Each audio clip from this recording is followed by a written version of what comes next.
it's John from Financial MD. Time for another Didactic Minute.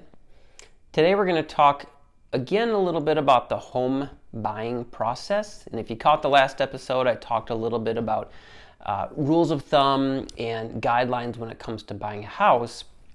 Today I'm going to go a little bit deeper, and this one definitely applies to doctors only. This one is the physician mortgage.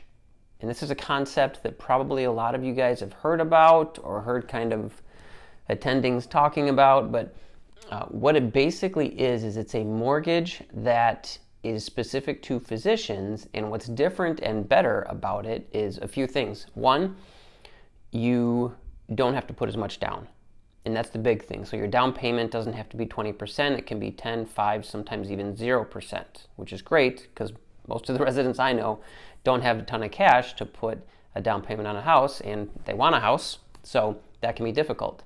The other one is you don't have to pay PMI, which is private mortgage insurance, if you don't get around that 20% down.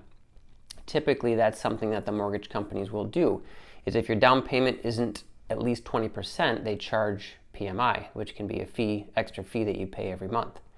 Now, the interest rates can be slightly higher, like 1/8%. But I do think that these are something you should be looking at for a few reasons. One, interest rates are low right now. So having a little bit higher interest rate is not going to be a game changer. So you'll still have a very low interest rate relative to the rest of history. The other big thing with these physician mortgages that makes a difference for a lot of you guys is they don't look at student loans as far as your debt to income ratio. Whenever they approve a mortgage, they're looking at what other debts you have. Student loans will not be looked at in this scenario. So that's another big thing that allows new attendings or even residents to get into a house when normally they may not be able to. Now, there's certain limits on it, and you want to check with these different companies. If you want to reach out to us, we can tell you what banks and mortgage brokers we know of that offer these types of loans. But for the most part, I think these can be a solid product, not for everybody.